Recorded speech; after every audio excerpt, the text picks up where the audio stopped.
विकार के कारण हम दुखी होते हैं, बीमार होते हैं। अगर पेट साफ है तो क्या होगा, पाचन शक्ति अच्छी रहेगी। पाचन शक्ति अच्छा रहेगा तो खाने में मन लगेगा और आपका शरीर का पूरा फंक्शन जो है वो पेट के ऊपर ही निर्भर है। इसलिए अब हम आपको मणिपुर चक्र को जागृत करने के लिए एक एक्सरसाइज बताते हैं। क्या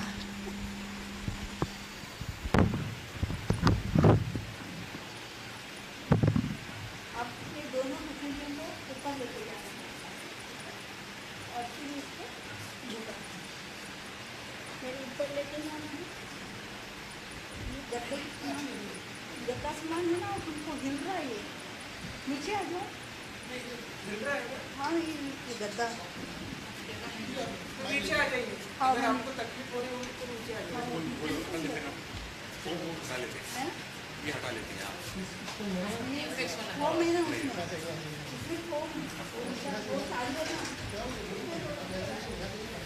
नीचे आ जाइए, आपको तकलीफ हो रही होगी।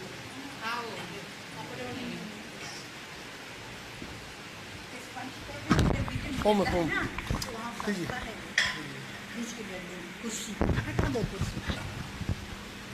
आइए। तो स्वाधिष्ठान चक्र को जगाने के लिए हम और एक एक्सरसाइज भी आपको बता सकते हैं। अगर किसी को ऊपर पीछे झुकना है, लोग वो पंजे को एड़ी तक लगाते हैं, हमको जितना जमेगा उतना हम करेंगे। एक ही दिन में एड़ी नहीं लग सकता है। तो आज का अपना पहला दिन है तो हम थोड़ा जितना जमेगा उतना पीछे जाएंगे और फिर उसी प्रकार नीचे झुक के जमीन को छूना है इस तरह। फिर से ऊपर उठना है और फिर से नीचे झुकना है। ये क्रिया होते समय आप महसूस करेंगे कि जब हम उठते हैं तो हमारा श्वास फूलता है, जब हम झुकते हैं तब श्वास छूटता है। तो लंबी श्वास लेते हुए आप पीछे झुकेंगे और छोटी सी उतनी ही लंबी श्वास लेते हुए नीचे झुकना है। तो इसको भी आप 15 टाइम्स करेंगे। कीजिए। माझं पण तसंच क्रिया येऊन राहिल्या, माझे वेडेवाकडे हात होऊन राहिले माईक म्हणून, मला तो बरोबर दिसत नहीं क्योंकि मैं बोल नहीं पा रही हूँ माइक के कारण। अगर बोल पा रही हूँ तो कर नहीं पा रही हूँ, है कि नहीं? इथे कसं ठेवायचं मला नहीं ठेवता येणार। हाँ ते कॉलर वाला दो तो उसमें हो सकता है। हे असं कॉलर वाला है ना, इथे टाकायचं ते द्या। हाँ ठीक है ना, थोड़ा समोर से उसको ठीक है। आइए, दोनों हथेलियों को ऊपर लेके जाना है, जितना हो सके उतना पीछे जाइए और फिर उतने ही धीरे से झुकते हुए जमीन को टच करना है। ऐसे हम इसको 15 बार करेंगे। पीछे जाना है और सामने आना है।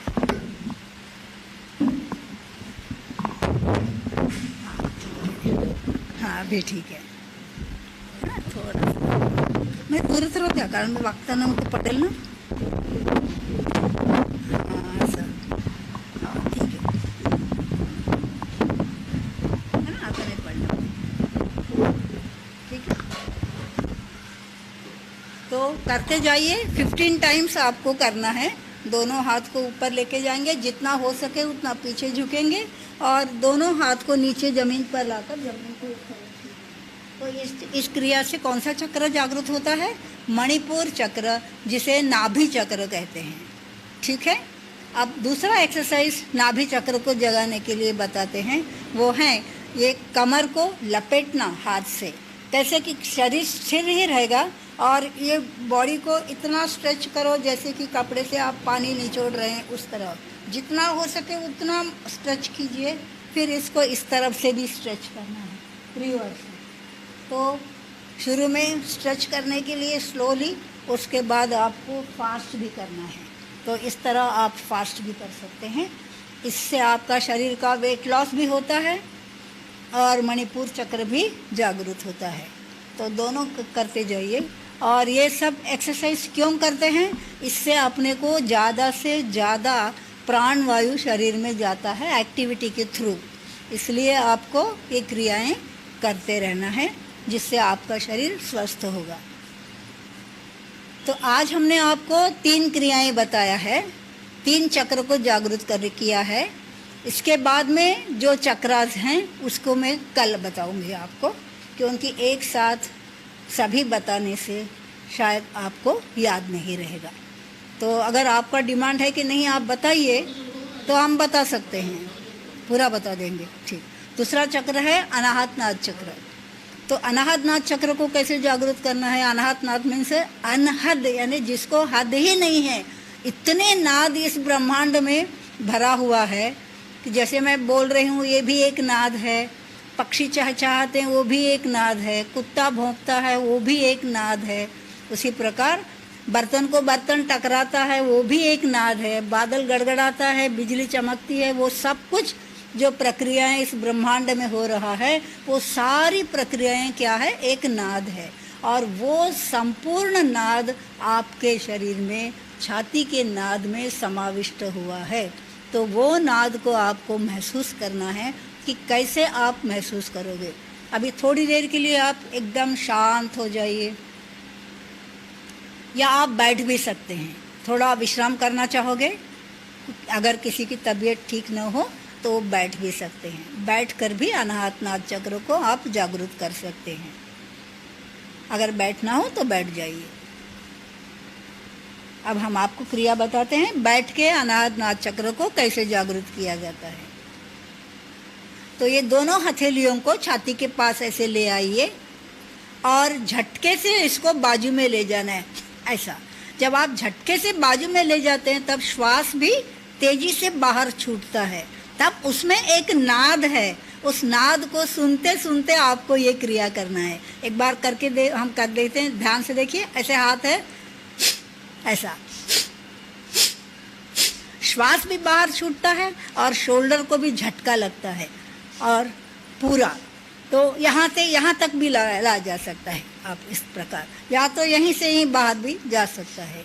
तो ये प्रक्रिया आपको श्वास के साथ ये क्रिया को करने से आपके भीतर में जो अनाहत यानी जिसकी हद ही नहीं है, इतने प्रकार के नाद हैं, वो नाद को आप सुन सकेंगे क्रिया करते करते। तो देखिए आप श्वास फेंकते हैं तो हवा बाहर फेंक रहे हैं, उसमें भी एक नाद है हवा का, उसको आप सुनिए। एकदम शांत होकर सुनते जाइए और क्रिया करते जाइए। झटके से और क्विक करना है, क्विक एक्शन करना है।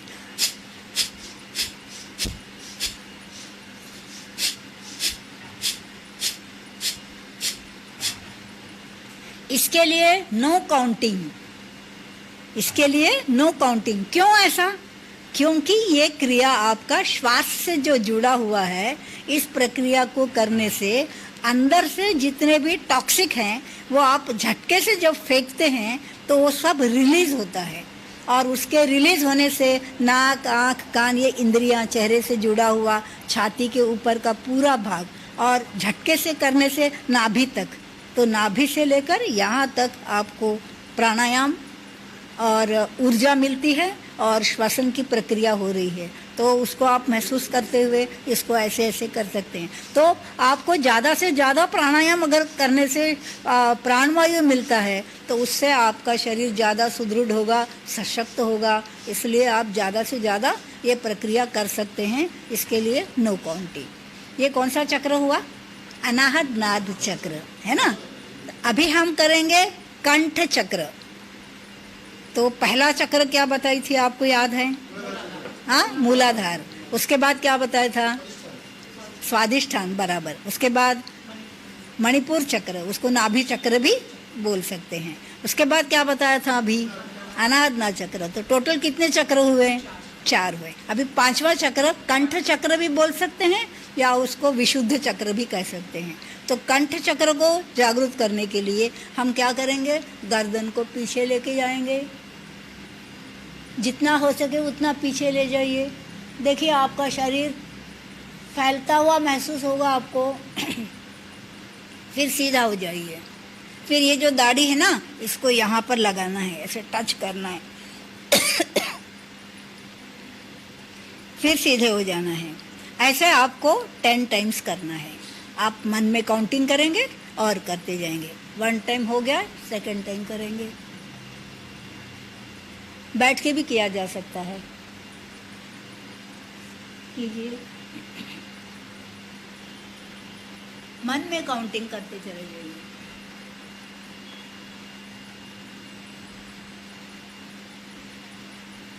इसके बाद दूसरा एक्सरसाइज कंठ चक्र के लिए कौन सा होगा कि अभी आपको करना है कि ये कान को शोल्डर से चिपकाने का कोशिश करना है, ऐसे सीधा ही में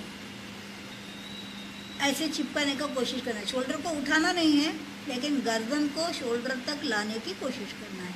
फिर उसको सीधा करेंगे, फिर इधर के कान को शोल्डर से चिपकाने का प्रयास करेंगे। कोशिश कीजिए।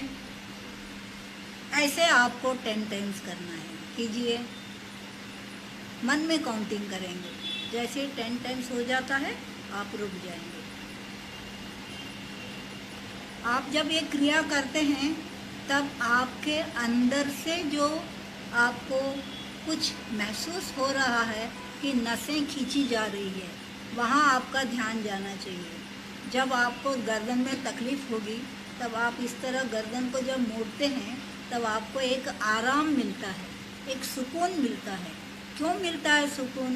क्योंकि वो जो नसें अकड़ी हुई है ना, वह सब रिलीज़ होती है, इसलिए आपको सुकून मिलता है। इसलिए ये एक्सरसाइज को ज़रूर करेंगे। तीसरा एक्सरसाइज कौन सा है? तीसरा एक्सरसाइज कि आपको ऐसे स्ट्रेट बैठना है। ऐसे स्ट्रेट बैठ के ऐसे तिरछी नज़र से आपको अपने पीठ को देखना है। तो गर्दन को जितना मोड़ सके मोड़िए और पीठ को देखने का प्रयास करेंगे ऐसे। फिर सीधा हो जाएंगे। फिर इस तरफ से गर्दन को मोड़ते हुए पीठ को आप देखेंगे, देखते चले जाइए। फिर इधर से भी कीजिए, फिर इधर से मोड़िए। इसको भी आप 5 टाइम्स कीजिए। ये कौन सा एक्सरसाइज हुआ? तीसरा एक्सरसाइज, थर्ड एक्सरसाइज। किसके लिए? कौन से चक्र जागृत के लिए? कंठ चक्र यानी विशुद्ध चक्र जागृत करने के लिए। इसके बाद का एक एक्सरसाइज है, सबसे इजी है, परंतु कुछ लोगों को चक्कर आता है। तो अगर किसी को चक्कर आता है तो ना करें, चक्कर नहीं आता है तो कर सकते हैं। उसको कैसे करना है? पहले बाजू में, फिर इस तरह पीछे, फिर इस बाजू में, फिर गोल घुमाते हुए नीचे लाना है। ऐसे आपको 5 टाइम्स करना है। गर्दन को घुमाते हुए, फिर रिवर्स में भी करना है। फिर इस तरह से उतने ही बार करेंगे आप 5 टाइम्स।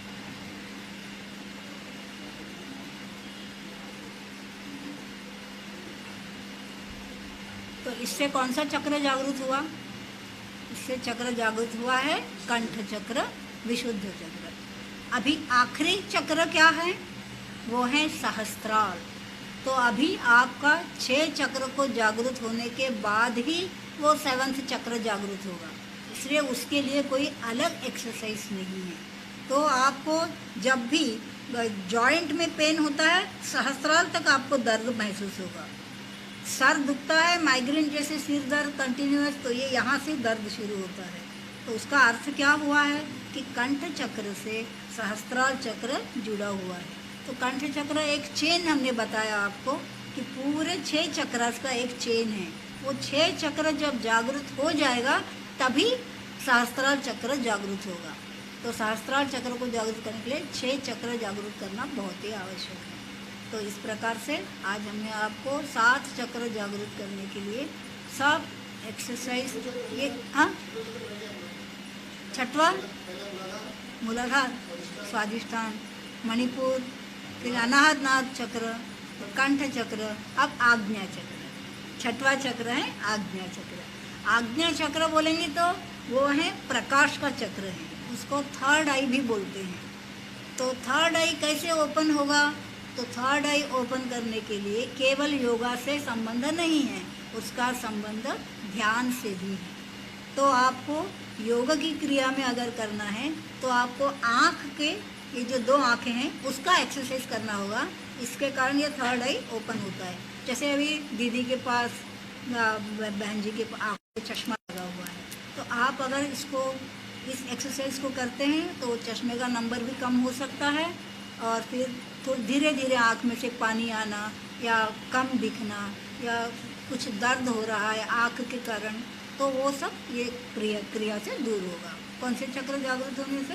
आज्ञा चक्र। तो आइए अब ये आज्ञा चक्र जागृत करने के लिए हम क्या करते हैं, आँख की पुतली को इस तरह, शरीर स्थिर रहेगा परंतु इधर से इस तरह मेरी उंगली जैसे जैसे जा रही है वैसे वैसे आँख की पुतली को घुमाते जाना है इस तरह।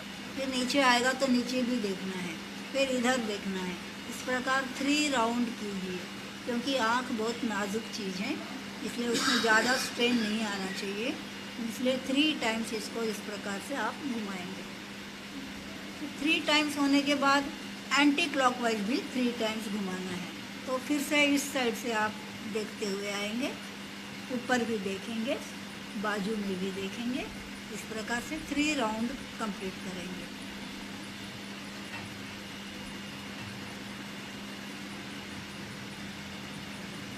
अब ये 3 राउंड कंप्लीट होने के बाद और एक भी एक्सरसाइज है। मैं हर क्रिया के लिए 2-2 एक्सरसाइज बताते आ रही हूँ, है ना। तो अभी इसके लिए दूसरा है कि आपको नाक के सिधाई में ऐसा अंगूठा लाना है। पहले लेफ्ट हैंड को निकालेंगे और नाखून को एक बार ऐसे बिल्कुल स्थिर होकर देखेंगे। फिर जैसे जैसे ये हाथ, गर्दन सीधी रहेगी, ये हाथ धीरे धीरे धीरे हिलाते जाइए, उसी नाखून को पॉइंट बनाइए और देखते चले जाइए अंगूठे को। जहाँ तक आपको ये अंगूठा दिख सकता है वहाँ तक इसको लेके जाएंगे, वहाँ तक लेके जाएंगे। बस जैसे अभी दिखना बंद हो गया है तो यहाँ रोक लीजिए अपने हाथ को और इसको फिर से धीरे धीरे धीरे धीरे सामने लाना है। अब दूसरे हाथ से शुरू करेंगे। जैसे फर्स्ट हैंड को किया था वैसे ही दूसरे हाथ को भी करना है। इस तरह हाथ को घुमाएंगे, घुमाते घुमाते लेके जाएंगे। जहाँ तक दिखता है देखिए, जब नहीं दिखेगा वहाँ रोक लीजिए। फिर से उसको इस तरह सामने सामने सामने लाइए। ऐसा आपको रोज प्रतिदिन ये क्रिया करना है। आप बगीचे में घूमने के लिए जाते हैं तो वहाँ पर ग्रीनरी दिखता है, तो अपने भी घर में आँख के सिधाई में कुछ ऐसा हरा चीज़ रखिए, क्योंकि आँख के लिए वो हरी चीज़ बहुत फ़ायदेमंद होता है। तो वो हरे चीज़ को आप ऐसे ही कंटिन्यू दें, ऊपर नीचे नहीं रखना, सीधा आँख के सिधाई में। झाड़ हैं उसकी पत्तियाँ हरी रहती है, उसको देख सकते हैं। अभी इस कमरे में अगर हरा आपको कुछ दिखता है, पीछे है क्या, पर वो आँख के ऊपर होगा तो मत देखिए, आपके लेवल में है तो देखिए। हरा कुछ दिखता है तो किसी का शर्ट, वायर का रंग हरा, बाल्टी बकेट या तो पेड़ के हरी पत्तियाँ, जो भी चीज़ दिखेगा, जो भी चीज़, ये तो ब्लू है, ये तो ब्लू है, ग्रीन होना एकदम हरा, जैसे घास का रंग है ना, झाड़ की पत्तियाँ होती है ना, तो उसको अगर देखते हैं तो आँख को टॉनिक मिलता है। तो आप ऐसे कंटिन्यूअस देखेंगे तो हवा लगता है आँख को, तो उससे आपको झरझर पानी भी निकल सकता है। ज़्यादा देर तक रखने से आँख में जलन हो सकता है, तो थोड़ी देर ऐसे रखना है उसको, उससे घबराना नहीं है। तो आपका क्या होगा, मनोबल भी बढ़ेगा उससे। घबराएंगे नहीं, यानी अंदर से आप स्ट्रांग हो रहे हैं ना, तो कंटिन्यूअस देखते जाइए। 1 मिनट 2 मिनट, जितने मिनट आप देख सकते हैं। देखने के बाद फिर हल्का सा आँख को बंद कर लेना, क्योंकि अभी आँख को भी विश्राम देना है। पैर झटकने के बाद बैठे ना, वैसे आँख को विश्राम भी देंगे। फिर आँख को, इन 2 उंगलियों को आँख बंद करके, ये जो उंगली ये है ना पुतली, उसको हल्का सा ऐसे मसाज करना है, क्लॉकवाइज और एंटी क्लॉकवाइज कीजिए मसाज। तो आँख में अगर कुछ कचरा है या कभी कभी चीपड़ रहता है, उसके कारण भी कुछ जाली सामान रहता है, तो उसके कारण दिखता नहीं है स्पष्ट। तो अगर आप इस तरह उसको घुमाते हैं तो वो एकदम, आँख जब खोलेंगे आपको पता चलेगा कि अभी एकदम आँख साफ हो गया है और अच्छी तरह से आपको दिख रहा है। वैसे पूरा पंजा नहीं रखना है। ये जो उंगली है ना, देखिए हमको, ये जो 2 उंगलियां हैं ना, जस्ट ये पुतली को टच करेंगे और हल्के से क्लॉकवाइज भी घुमाएंगे और एंटी क्लॉकवाइज भी घुमाएंगे। ऐसा मतलब दर्द नहीं होना चाहिए, वो एक मसाज है आँख की पुतलियों का। हल्के से करके फिर आँख खोलिए तो आपको लगेगा कि हाँ कुछ स्पष्ट दिख रहा है। ऐसा तो ऐसे आपको आँख के लिए 3-4 प्रोसेस करने से एक लड़का था, उसका इंटरव्यू हो गया था आईएएस पोस्ट के लिए और वो सब चीज़ में पास हो गया। फिर लास्ट में आँख का टेस्ट हुआ तो आँख टेस्ट में वो बच्चा फेल हो गया। तो उनको बताया कि ये इंटेलिजेंट बच्चा है, परंतु आँख के कारण उसका पोस्ट जा रहा है। तो उनको 1 हफ्ते का टाइम दिया गया और कहा कि तुम 1 हफ्ते में आई स्पेशलिस्ट के पास जाओ और पूछो उनसे कि क्या करने से मेरा नॉर्मल रीडिंग निकलेगा और मैं वो जॉब को एक्सेप्ट कर सकूँगा। तो उसने देखा तो डॉक्टर बोला नहीं, चश्मा लगाओ बोला, तो चश्मे से आपको स्पष्ट दिखेगा। फिर किसी ने उनको बताया कि आप योगा क्लास जाइए और वहाँ के योगा टीचर से पूछिए या कोई गुरु होगा तो उनसे पूछिए कि क्या करने से मेरी आँखें ठीक हो जाएंगी। फिर उनको किसी गुरु ने ये एक्सरसाइज जो मैंने आपको बताया, ये एक्सरसाइज बताया और उसने वो किया और उसने तुरंत 1 हफ्ते के बाद जाकर टेस्ट किया तो उसका आँख का टेस्ट में वो पास हो गया। फिर वो आनंद से अपने गुरु को स्वीट ले जाकर दिया और उनको धन्यवाद दिया। तब से उसको कुछ भी प्रॉब्लम रहा तो अपने गुरु के पास जाता है, दवाखाना नहीं जाएगा या किसी योगा की क्लास में नहीं जाता है। तो ये अपना अपना एक विश्वास है।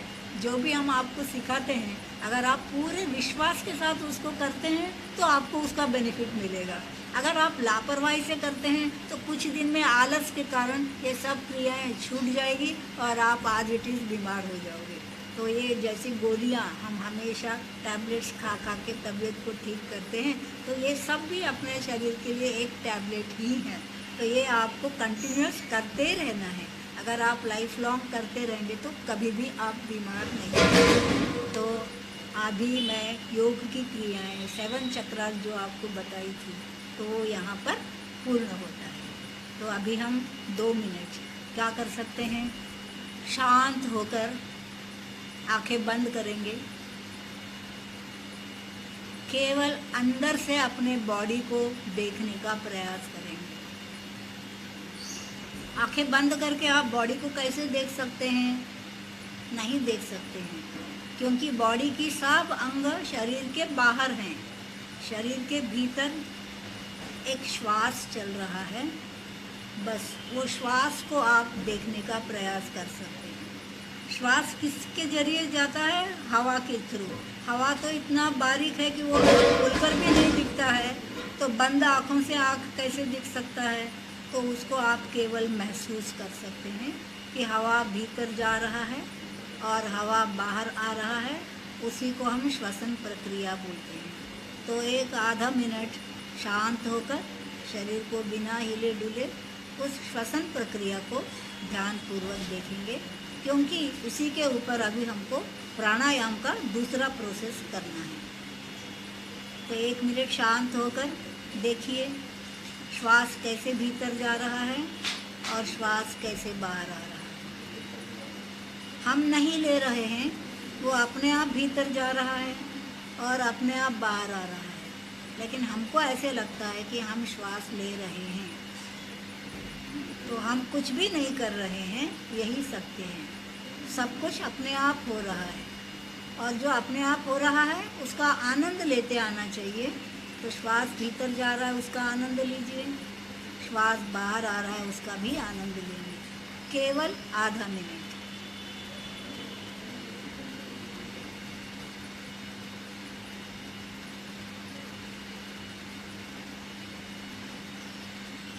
अब आंखें खोलेंगे, आधा मिनट हो चुका है।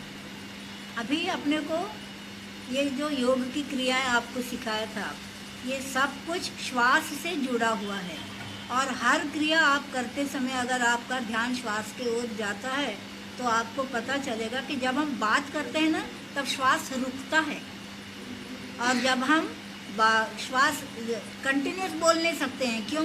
क्योंकि श्वास का रुकना कितनी देर रुकेगा, वो फिर उसको अंदर श्वास भरना है। तो हम थोड़ा श्वास भरते हैं फिर बात करते हैं। तो श्वास अंदर जा रहा है, श्वास बाहर आ रहा है, उस समय उसका कनेक्शन नाभि के साथ है। तो अभी आप नाभि के साथ वो श्वास का कनेक्शन कैसा है उसको आधा मिनट महसूस करेंगे। आंखें बंद करके देखिए या आंखें खोल कर देखिए। श्वास आप लीजिए, और श्वास फेंकिए। तब आपको महसूस होगा कि श्वास लेते समय नाभि फूल रही है और श्वास आप फेंक रहे हैं तब नाभि बैठती जाती है। तो इसका मतलब नाक से श्वास ले रहे हैं परंतु नाभि से वो नाक तक श्वास आ रहा है। तो जब हम काम करते हैं तब हमारा ध्यान श्वास पर नहीं जाता है।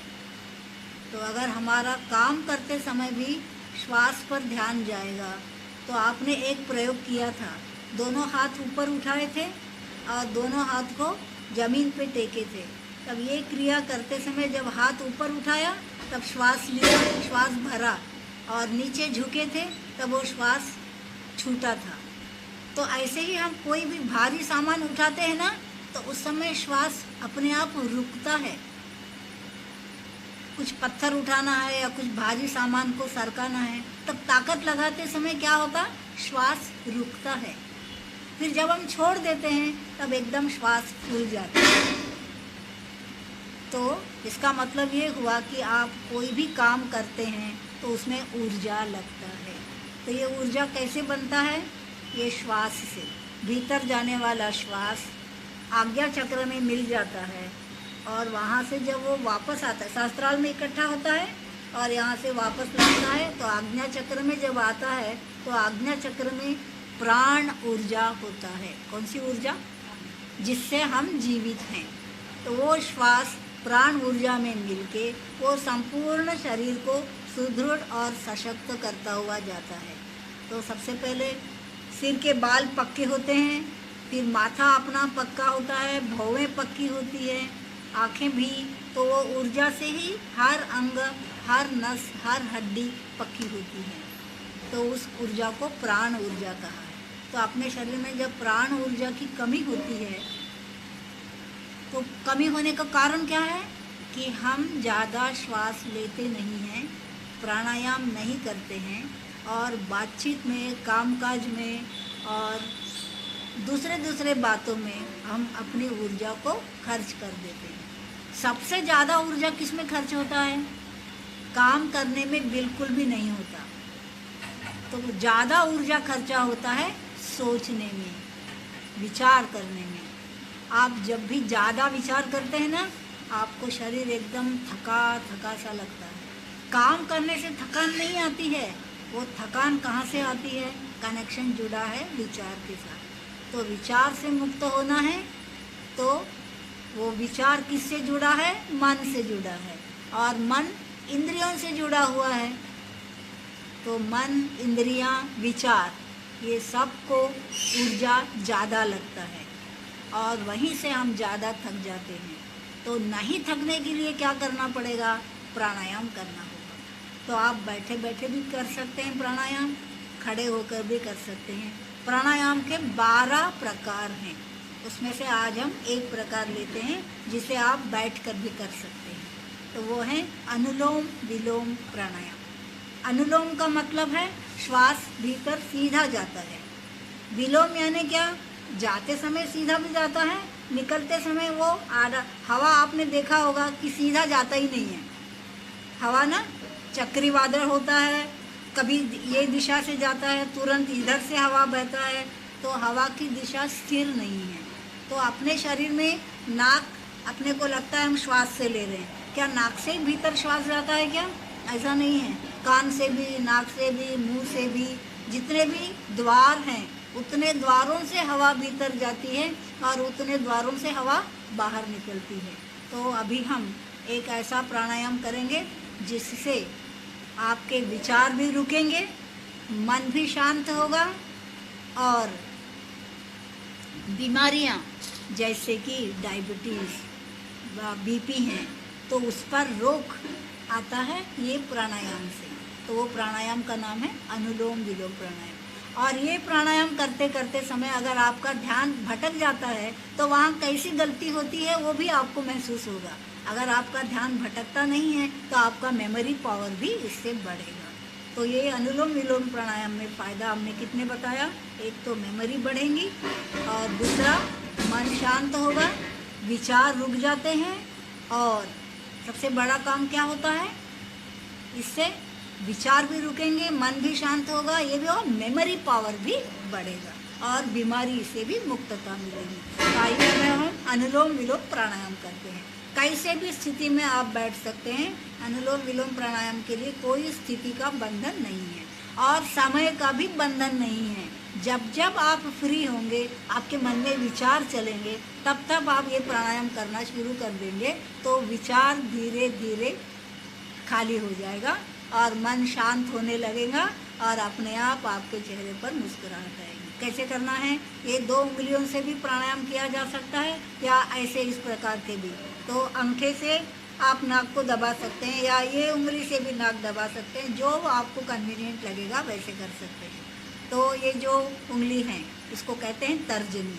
तो तर्जनी को लेडीज़ लोग राइट को दबाएंगे। आपका राइट नोजल कौन सा है? राइट को दबाएंगे और लेफ्ट से श्वास लेना है। और जेंट्स को क्या करना है? लेफ्ट को दबाना है और राइट से श्वास लेना है। लेडीज़ को लेफ्ट से लेना है पहले और जेंट्स को राइट से लेना है। करिए ना अनुलोम विलोम प्राणायाम,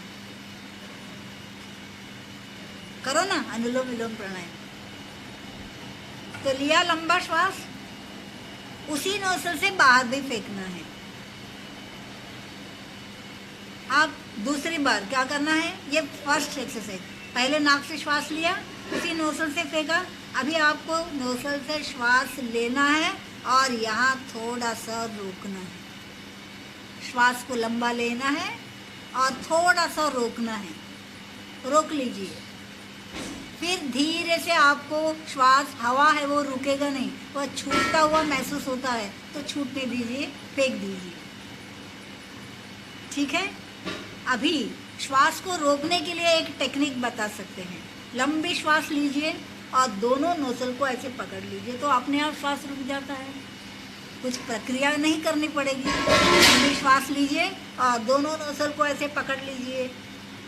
फिर आपकी मेमोरी यहाँ काम करेगा कि दोनों पकड़ लिए, कौन से नोजल से फेंकना है, तब आपका मेमोरी काम करेगा कि जिससे लिया उसी से फेंकना है। तो आप उसको फ्री कर देंगे एक नोजल को और वहाँ से पूरा श्वास फेंक देंगे। ऐसे आप 3 टाइम्स करेंगे तो आपके दिमाग में बैठ जाएगा कि पहला एक्सरसाइज अनुलोम विलोम का कैसे करना है। श्वास लंबा लेंगे, लंबी श्वास लेंगे, थोड़ा सा यहाँ रोकने के लिए दोनों नोजल को पकड़ लेंगे तो श्वास रुकता है। फिर उसी से फेंकना है, ध्यान से कि कौन से नोजल से आपने लिया उसी को फ्री करना है, वहाँ से श्वास को फेंक देना है। इसका नाम हुआ अनुलोम। अभी विलोम क्या होता? वी यानी विरुद्ध, ये नोजल का विरुद्ध। तो अभी आपने जिसने राइट से श्वास लिया उनको लेफ्ट से श्वास लेना है और जिन्होंने लेफ्ट से लिया उनको राइट से लेना है। तो अभी लेडीज़ कहाँ से लेंगे? राइट नोजल से। तो लेफ्ट को दबा के रखेंगे, आप राइट नोजल से श्वास लेंगे और आप लोग लेफ्ट से श्वास लेना है, राइट नोजल को दबा के रखेंगे। तो लीजिए लंबी श्वास। प्रोसेस यही रहेगा। श्वास लेने के बाद दोनों नाकों को पकड़ लेंगे तो श्वास रुकता है और उसके बाद थोड़ी देर के बाद उसको रिलीज़ कर देंगे। अभी आपको लेडीज़ को राइट नोजल से फेंकना है और जेंट्स को लेफ्ट नोजल से फेंकना है। और ये चीज़ अगर आपको क्रम याद है तो इससे आपका मेमोरी पावर बढ़ेगा। ये करते करते कभी कभी क्या होता, मन में विचार आ जाते हैं ना, तो आपको याद नहीं रहेगा कि कौन से नोजल से लिया और कौन से नोजल से फेंकना है। तो ये है विचार की करामत। तो विचार भी रुकेंगे, मन भी शांत होगा और मेमोरी पावर भी बढ़ेगा। डायबिटीज़ और बीपी जैसे बीमारियों पर जब आप श्वास रोकते हैं तो वो रोक रहता है, उसका फ्लो को कम करता है। तो ये अभी अनुलोम विलोम प्रक्रिया अभी हम कम से कम आधा मिनट करेंगे। आधा मिनट यानी 30 टाइम्स। तो आप लीजिए और फेंकिए, 30 टाइम्स कीजिए। मैं भी करती हूँ, आप लोग भी कीजिए। मुझको भी इसकी श्वास की आवश्यकता है, इसलिए मैं भी करती हूँ। सब लोग करेंगे। लीजिए।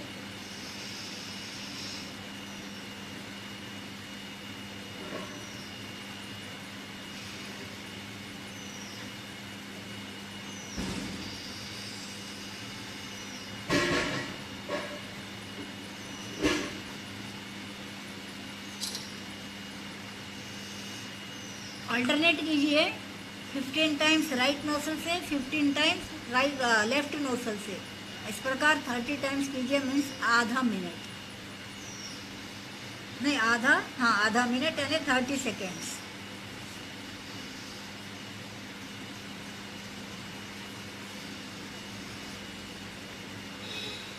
ये 2 उंगलियों को भी आप यूज़ कर सकते हैं ऐसे, ताकि नोजल को पकड़ने में आपको इजी जाएगा। ऐसे रिलीज कर सकते हैं, ऐसे रिलीज कर सकते हैं।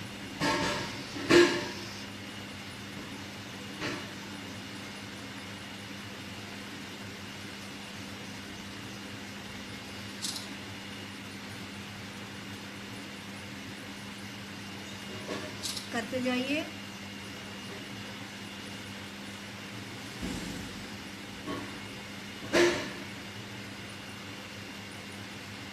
ज़्यादा भी किया तो नुकसान नहीं है, पर अभी अपने पास समय का पाबंदी है, इसलिए हमने आपको 30 सेकंड्स यानी आधा मिनट करने के लिए कहा। घर में हम इसको अधिक देर तक भी कर सकते हैं, इसके लिए कुछ भी बंधन नहीं है। अब दूसरा एक्सरसाइज भी आपको बता देती हूँ, अनुलोम विलोम का। ये फर्स्ट एक्सरसाइज हुआ। कौन सा? कि जिस नोजल से लिया उसी नोजल से विदा किया। राइट से लिया राइट से, और लेफ्ट से लिया लेफ्ट से। यहाँ पर भी बैठ सकते हैं, आपको वह दिखती नहीं ना, इधर भी आ सकते हैं, दिखेगा? ठीक है। तो अभी सेकंड एक्सरसाइज ये है कि लेफ्ट से लेना है और राइट से फेंकना है, और राइट से लेना है, लेफ्ट से फेंकना है। जहाँ से शुरू किया वहीं आके रुकना है। जैसे कि अभी मैं लेफ्ट से ले रही हूँ, लंबी श्वास लिया और नोजल्स को पकड़ लिया। फिर क्या किया? इस साइड से फेंकना है, तो मैंने ये नोजल्स को फ्री किया, यहाँ से फेंक दिया। कि जहाँ से फेंका वहीं से लेना है, इसलिए फिर पकड़ेंगे और इसको रिलीज़ करेंगे। समझ में आ गया ना? तो आप ऐसे 2 उंगलियों का इस्तेमाल कर सकते हैं, ताकि इसको पकड़ने में मदद रहेगा रोकते समय, और रिलीज़ करने के लिए ऐसे इन दोनों को आप फ्री कर सकते हैं। तो लीजिए, सबसे पहले लेडीज़ लेफ़्ट से लेंगी, राइट से फेंकेंगे, और जेंट्स राइट से लेंगे और लेफ़्ट से फेंकेंगे। लीजिए।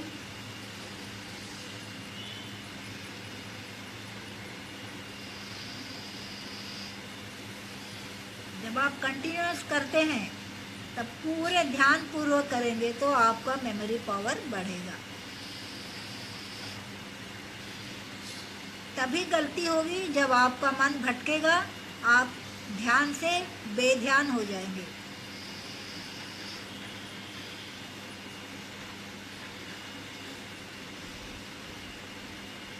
ये हुआ अनुलोम विलोम का सेकंड एक्सरसाइज। तो आज के लिए हम हर एक्सरसाइज 2-2 बार ही आपको सिखा रहे हैं। तो ये अनुलोम विलोम भी आपने 2 एक्सरसाइज सीखा। एक उसी से लेना, उसी से फेंकना है, और एक उससे लेकर सेकंड साइड से फेंकना है, और लेफ्ट से लिया तो राइट से फेंकना है। तो ये प्राणायाम का नाम क्या हुआ? अनुलोम विलोम प्राणायाम। तो आपको मैं और एक प्राणायाम सिखा सकती हूँ, जिससे आपके शरीर में जो टॉक्सिक हैं या अपने विचार हैं, विचारों के कारण अपने को जो भी शरीर में विकृति निर्माण हुई है, वो एक झटके में बाहर आ जाना चाहिए। और भरना नहीं है, लेकिन खाली करते जाना है, क्योंकि अपना शरीर पैसे ही निगेटिविटी से बहुत भरा हुआ है, तो उसको खाली करना है। तो खाली करने के लिए एक प्राणायाम है, उसका नाम है भस्त्रिका प्राणायाम। क्या कैसे करेंगे? ऐसे ऊपर लेके जाइए, झटके से फेंकिए।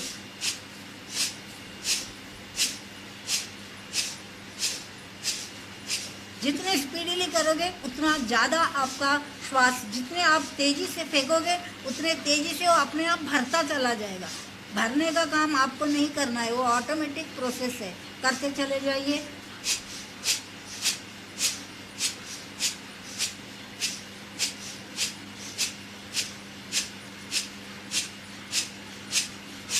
करते समय मुंडी भी हिलाया जा सकता है, लेफ्ट एंड राइट,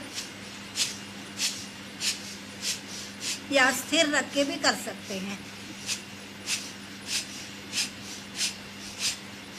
जब आपको लगेगा कि मैं थक गई हूँ, तब विश्राम नहीं करना है, अपने मन को स्ट्रांग करना है और आपके संकल्प शक्ति को बढ़ाना है, जो आपको निडर बनाएगा, अंधेरे से उजाले की ओर लेके जाएगा। वो है संकल्प। तो संकल्प ऐसा करेंगे कि मैं और कर सकती हूँ, मैं और कर सकती हूँ, मैं और कर सकती हूँ करते जाइए, तो अपने आप आपका संकल्प अपने हाथ को ऊंचा लेके जाएगा और खींचेगा, और महसूस करेंगे कि मैं तो थक गई थी ना, अभी तो मैं और तेज़ी से कर रही हूँ। ये कैसी ऊर्जा है कि मैं और कर सक रही हूँ, मैं और कर सकती हूँ। करते जाइए, देखिए।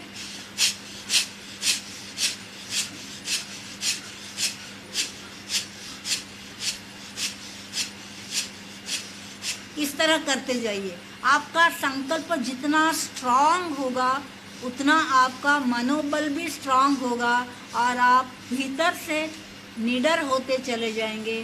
कोई भी प्रक्रिया करते समय ये संकोच नहीं होगा कि मैं ये कर सकती क्या, ये मेरे से होगा क्या, नहीं बाबा ये मेरे से नहीं होगा। तो वो नेगेटिविटी वो श्वास के साथ आपका झटके से फेंकते समय खाली होता चला जाएगा।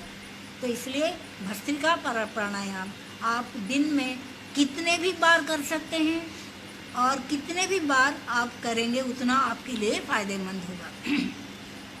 इसके फ़ायदे मैंने अभी बताया, याद है क्या बताई थी? कि झटके से फेंकने से आपके शरीर में जितने भी निगेटिविटीज़ हैं, जिसके कारण आपका शरीर बीमार हो रहा है, आपको लग रहा है कि मेरे को इधर दुख रहा, उधर दुख रहा, तो आप फेंकते समय भाव करके चले जाइए कि बस वो दुखना भी इस झटके से श्वास के साथ विदा हो रहा है। तो आप देखते देखते उस कमाल को महसूस करेंगे कि सचमुच जब आप हाथ को ढीला छोड़ देते हैं, तब आपको महसूस होगा कि मेरा शरीर बहुत हल्का हो गया है, शरीर का भारीपन पूरा निकल चुका है, ऐसे आपको महसूस होगा। इसलिए अनुलोम विलोम प्राणायाम हो या भस्त्रिका प्राणायाम हो, आप कभी भी कर सकते हैं। लेकिन भस्त्रिका प्राणायाम खाना खाने के तुरंत बाद नहीं करना। लेकिन खाना खाने के तुरंत बाद आपको एक आसन बताएंगे हम, वो है वज्रासन। सबको मालूम है वज्रासन? नहीं मालूम है तो हाँ, ये देखिए, ये स्वामी जी बैठे हैं ना, यही है वो। तो ऐसे बैठना है, बैठ सकते हैं, कोशिश करके देखिए, बैठ सकते क्या। कुछ लोग ज़्यादा देर तक बैठ सकते हैं, कुछ लोग कम समय तक ही बैठ सकते हैं। तो कोशिश कर सकते हैं। जो बिल्कुल नहीं बैठ सकते हैं, अगर वो बैठे तो बहुत बड़ी बात है ना। तो धीरे धीरे आपके शरीर में भी फ्लेक्सिबिलिटी आएगी, और ये ऐसे बैठने से आपका पाचन शक्ति में, देखो आपका बॉडी पूरा स्ट्रेट हो जा रहा है ना। तो मैं भी बैठ के दिखाऊँ क्या? दिख रहा ना? करके दिखाने की आवश्यकता नहीं है ना। हाँ, बस हाँ, वैसे बैठना है, और वैसे बैठ के क्या करना है आपको? अनुलोम विलोम प्राणायाम करना है, केवल बैठने से नहीं। क्यों करना है, ऐसे बैठना क्यों है? इससे आपकी पाचन शक्ति बढ़ेगी, और पाचन शक्ति बढ़ेगी, और वो आपका जो जठराग्नि है, जिसके ऊपर आपने पूरा भोजन डाल दिया, अभी होम हवन कर रहे हैं, तो आग के ऊपर लकड़ी का चूरा डालते जाएंगे तो क्या होगा? एक स्टेज ऐसा आएगा कि उसमें से धुआं निकलेगा, आग दिखेगा ही नहीं, है ना। तो फिर उसको हमको क्या करना पड़ेगा? वो धुआं को हटाने के लिए हवा करना पड़ेगा ना। तो वो हवा ही है ये प्राणायाम, अनुलोम विलोम प्राणायाम। अपनी जठराग्नि पर हमने भोजन को डाल दिया, है ना। फिर ऊपर से अब नियम ये है कि भोजन करते समय ज़्यादा पानी मत पीजिए, परंतु अगर आप सॉलिड खाना खाते हैं तो आधा ग्लास 1 ग्लास पूरे भोजन के बीच में पी सकते हैं। अगर वो आप पीते हैं तो क्या होगा? थोड़ा लिक्विड पचाने के लिए, शरीर के लिए हानिकारक नहीं है। परंतु खाना खाने के बाद गट लोटा भर पानी पी रहे हैं, यानी आप वो हवन के ऊपर क्या डाल रहे हैं? एक तो लकड़ी का चूरा भी डाला, और ऊपर से पानी भी उंडेल दिया। तो आपका हवन जलेगा कि बुझेगा? हाँ, बुझेगा। तो वैसे ही अपनी जठराग्नि भी, पाचन शक्ति हमारी कम होती चली जाएगी। इसलिए नियम ये है कि भोजन के बाद ऐसे वज्रासन में कम से कम आधा घंटा बैठना है। मैं भी नहीं बैठ सकती हूँ, क्योंकि मुझे उतना प्रैक्टिस नहीं है। तो शरीर का वजन ज़्यादा होने से मैं केवल 10 मिनट ही बैठ सकती हूँ। परंतु कुछ लोग ऐसे हैं कि हमारे डॉक्टर साहब ना कभी भी बैठते हैं, वो बैठे ना कुर्सी पर, डॉक्टर अनुवा, उनका बैठने का पोज ही यही है वो कहीं भी कुर्सी पर भी बैठेंगे तो छोटी सी जगह में भी वो वैसे ही बैठ जाते हैं। तो प्रैक्टिस से हम परफेक्ट हो सकते हैं, तो प्रैक्टिस ज़रूरी है। तो भोजन के बाद ये वाला करें और अनुलोम विलोम प्राणायाम करना। अगर कुछ भारी काम करना है और आप बाहर जा रहे हैं कुछ मकसद से और उसमें आपको सक्सेस चाहिए, तो 10 मिनट शांत होकर अनाहत नाद को सुनना। और अनाहत नाद सुनने के लिए आपको बराबर आएगा नहीं, तो ये भस्त्रिका प्राणायाम करना, जिससे श्वास फूलेगा और वो अनाहत नाद, वो श्वास में जो ध्वनि है वो आपको सुनने को मिलेगा। तब आप अपने संकल्प को सामने रखना और उसमें आपको सक्सेस मिल रहा है ऐसे भाव करेंगे, और उसके बाद आप आंखें खोलेंगे और काम के लिए निकलेंगे। तो आपको काम करने में ऊर्जा भी मिलेगी, आपके मन में एक स्ट्रांगनेस रहेगा कि मैं अभी ये काम को सक्सेसफुली कर सकता हूँ। तो आप उस आत्मविश्वास के साथ जो भी क्रिया करेंगे उसमें आपको सक्सेस मिलना ही है। जब हमारा मन डामाडोल रहता, मैं जा रही हूँ, वो सुनेगा क्या, वो करेगा क्या, वो तो टेढ़ा आदमी है, वो नहीं करेगा, उसको तो रिकमेंडेशन होना, उसको तो रिश्वत होना, ये सब हमारी कल्पनाएं हैं, ये हमारी निगेटिव सोच है।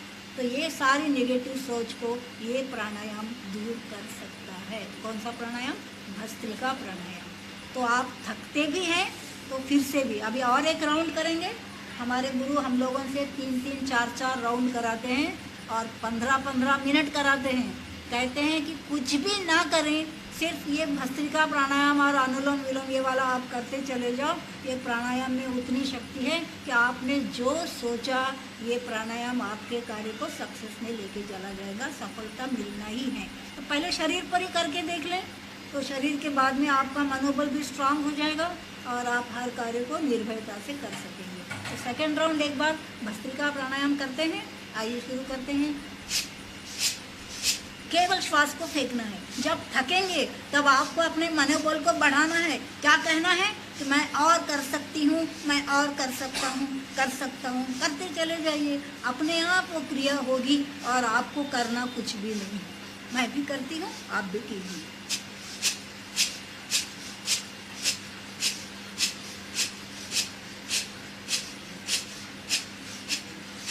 मुस्कुराते हुए, आनंद लेते हुए। ये काम नहीं है, आप आनंद से कर रहे हैं, अंदर से आप सुदृढ़ हो रहे हैं, सशक्त हो रहे हैं और निरोग हो रहे हैं। करते जाइए।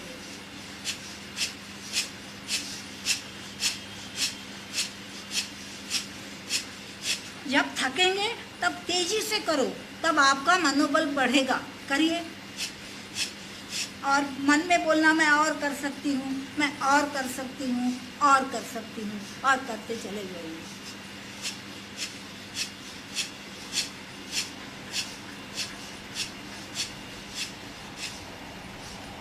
Please stop. आइए, ऐसे आप घर में प्रैक्टिस बहुत कीजिए। अभी अपने पास में समय की लिमिटेशन है, इसलिए अभी सवेरे से अपना 2 ही क्रिया हुआ है।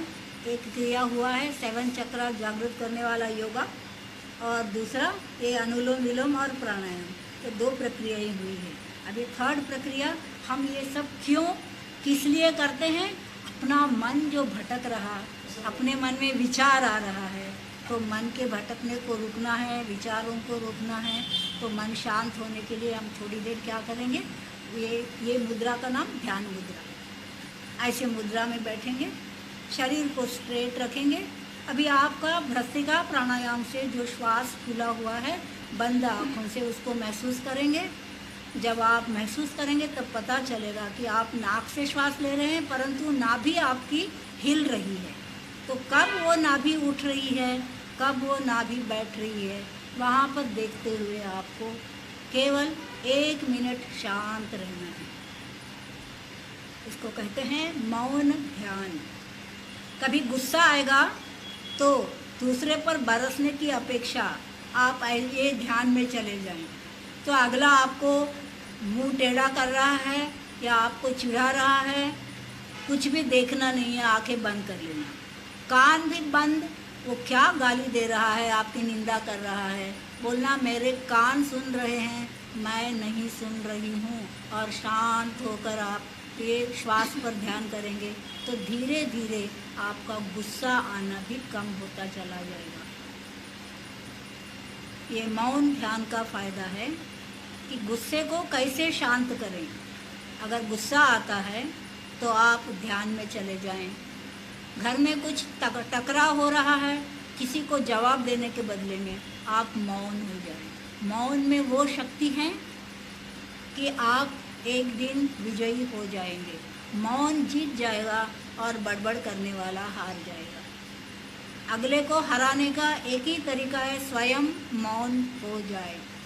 अगर आपने जवाब दिया तो बातें बढ़ेंगी, लेकिन उससे मन अशांत होगा और हम दुखी होंगे, उदासी होंगे, वही बात को रट्टा लगाकर विचारों में चले जाएंगे, चिंतित होंगे, इतना नुकसान होगा। तो ये नुकसान से बचने के लिए मौन हो जाइए।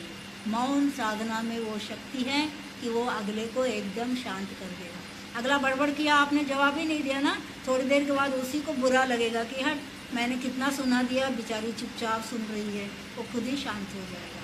तो अगले को शांत करना है तो पहले स्वयं को शांत होना पड़ेगा।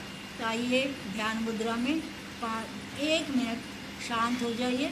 अच्छा लगे तो हम उसको थोड़ा और ज़्यादा देर तक भी मौन में जा सकते हैं। इसके लिए भी समय का बंधन नहीं है। जब तक आपका गुस्सा शांत नहीं होता है, मन का उदासी शांत नहीं होता, दुख बैठता नहीं है, उतनी देर आप आंखें बंद करके चुपचाप ध्यान में, मौन ध्यान में रह सकते हैं।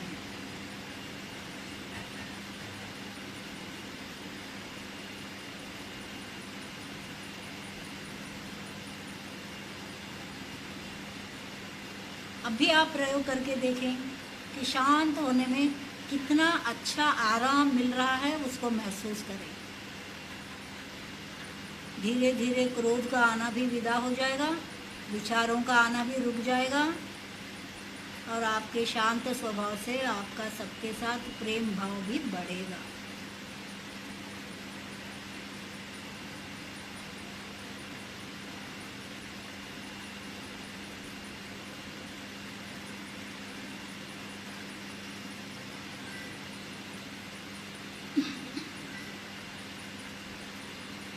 आपको हमने जो अनुलोम विलोम प्राणायाम सिखाया था, वो प्रक्रिया मौन ध्यान में भी यूज़ कर सकते हैं, बिना नाक को हाथ लगाए।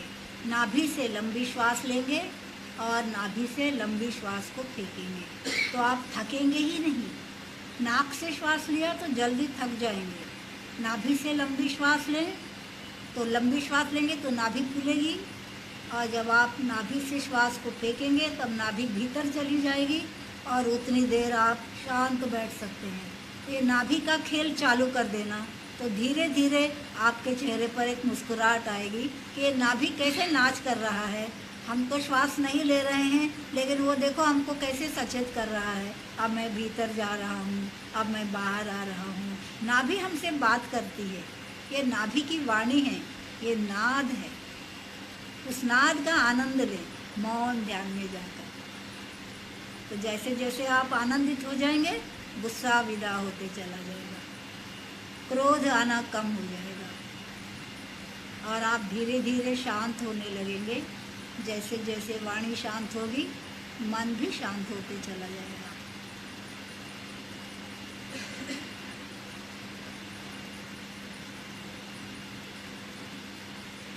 केवल नाभि के खेल को देखें और श्वास लेते चले जाएं।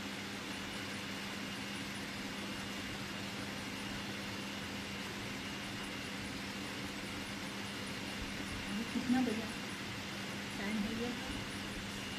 आप लोग करते रहिए। हाँ, 8:40 और 15 मिनट है अपने पास। 9 o'clock को हमारा ब्रेक रहेगा। 9 to 9:30 आप लोगों को नाश्ता मिलेगा।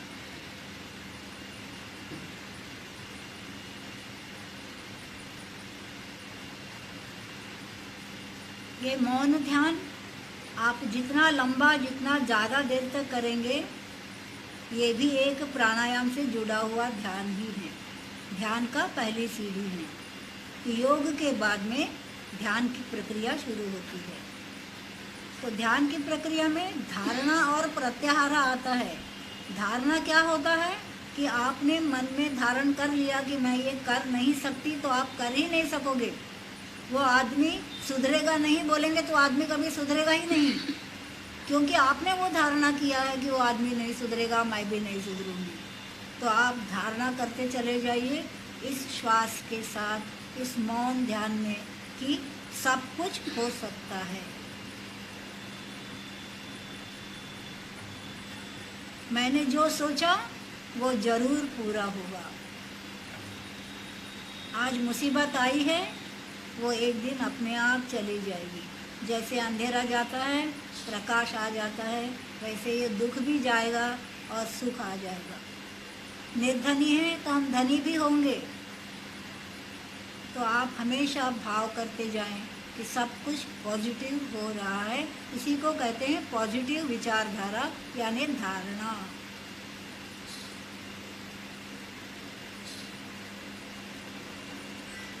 मैं कर सकती हूँ, सब कुछ हो सकता है।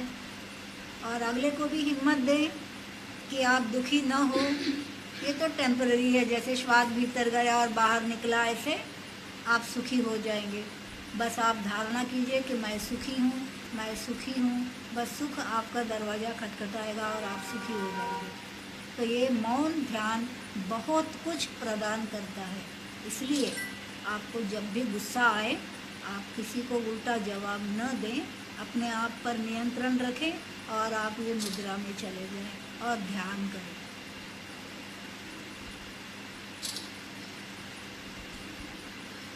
अगर किसी को ज़्यादा देर तक बैठने में दिक्कत होता है तो इसको लेट कर भी किया जा सकता है। तो हम अपने पास 10 मिनट समय है, अभी सब लेट जाइए शवासन में। शवासन में लेट जाएं। 9 बजने में 10 मिनट है ना, 10 मिनट है ना, हाँ? तो शवासन में लेट जाएं। मैं भी लेटती हूँ। शवासन में कैसे लेटना है देख लीजिए।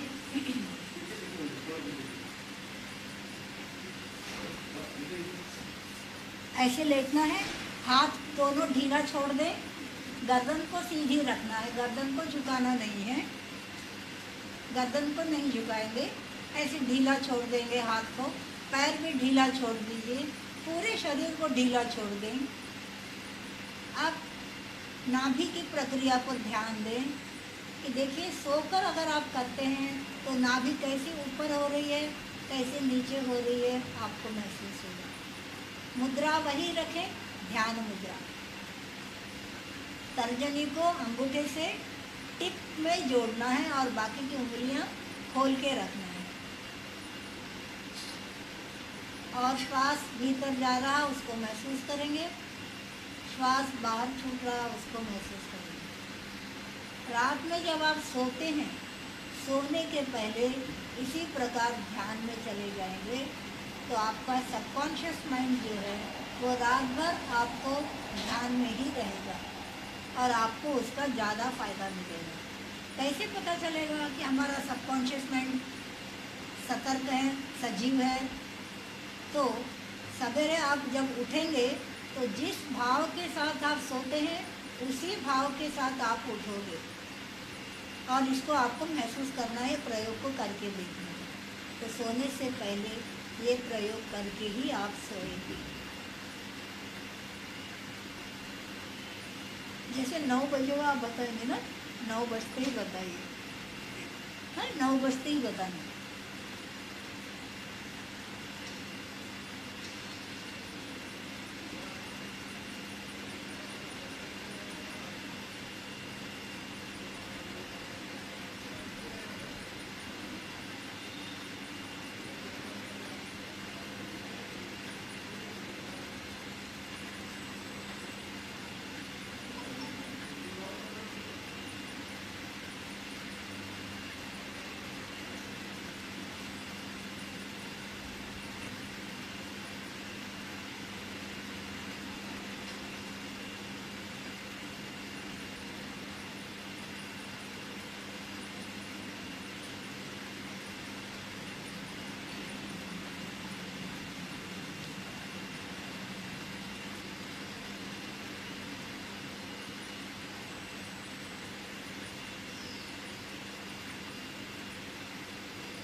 कितना 9 बजे 3 मिनट।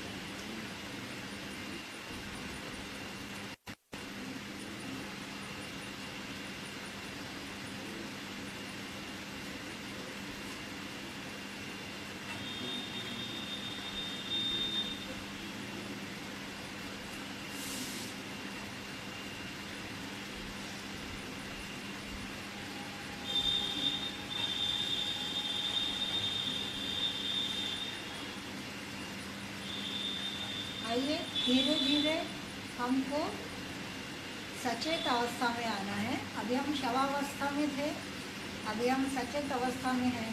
तो शरीर तो शव था, परंतु शरीर के भीतर श्वास चल रही थी, जिसके कारण हम दोबारा अपने शरीर में चेतना शक्ति को महसूस कर सकते हैं। तो चेतना शक्ति हमारे शरीर में है या नहीं, जानने के लिए दोनों पैर के पंजों को अंदर बाहर हिलाइए, दोनों पैर को हिलाइए। अगर वो हिलता है तो हमारा शरीर में चेतना शक्ति है और जागृत होगी है। इस भाव के साथ इसको हिलाएंगे। तो दोनों हाथ के पंजों की मुट्ठी बांधे हथेलियों के, और टाइट मुट्ठी बांधेंगे, फिर खोलेंगे। ऐसे 3 बार करेंगे। कीजिए। अब दोनों हथेलियों को सिर के ऊपर लेके जाएंगे और ऊपर दोनों हाथ को खींचेंगे और पैर के पंजों को नीचे की ओर, दोनों हाथ को ऊपर की ओर और पंजों को नीचे की ओर खींचिए। जैसे कि कपड़े में से आप पानी निचोड़ रहे हो, ऐसे आपके शरीर का जो थकान है वो पूरा या इस प्रक्रिया से निकल जाएगा। जो अकड़न है वो भी निकल जाएगी और शरीर फ्लेक्सिबल हो जाएगा। अब धीरे से पैर को ढीला छोड़ दें और दोनों हाथ को पैर के सिधाई में ला लेंगे। अब बाएं हाथ में करवट पर बाएं तरफ 2-3 बार श्वास लेना है और एक आधा सेकंड सोना है।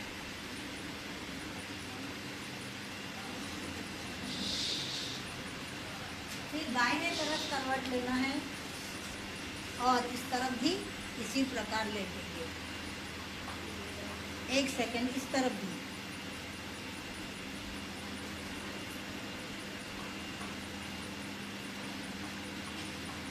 इस प्रकार शरीर को चेतना शक्ति में लाने के लिए उसको जागरूक करेंगे। अब दाहिने हाथ के बल पर उठ के बैठ जाइए। ऐसे सीधा नहीं उठना कभी भी। फिर से लेटिए आप। हाँ, करवट लीजिए।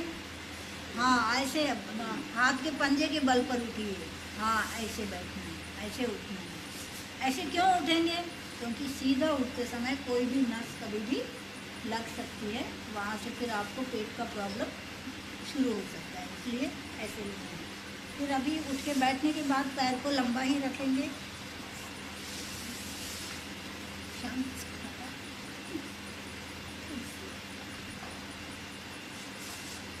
इसको सर पर दो,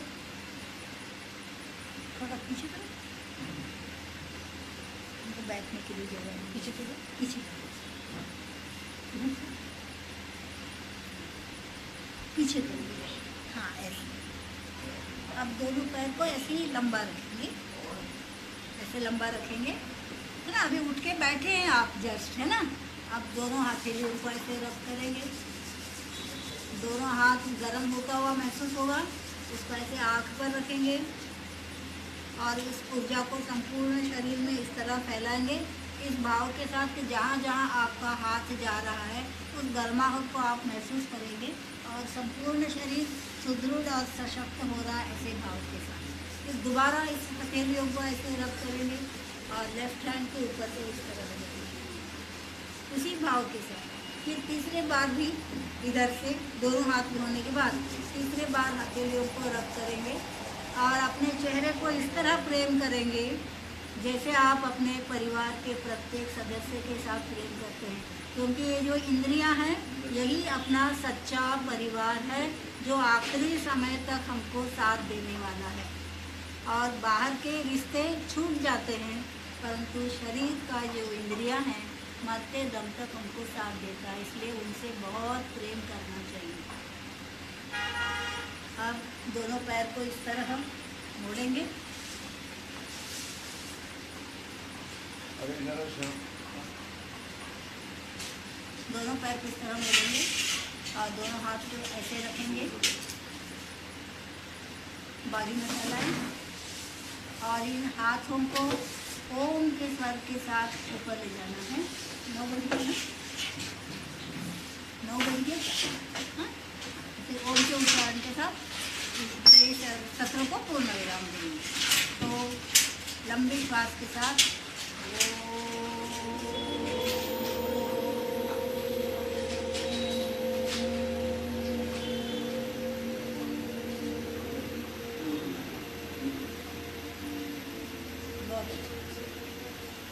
अब धीरे धीरे हाथ को ऊपर से इस तरह लाना है।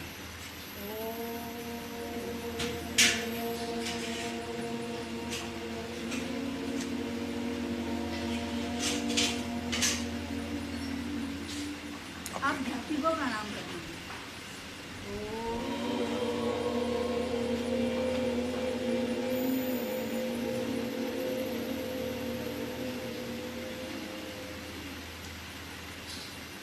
अब आपके मन में जो भी संकल्प है उस संकल्प को साकार होते हुए एक क्षण के लिए मन में बोलिए कि वो सफल हो रहा है।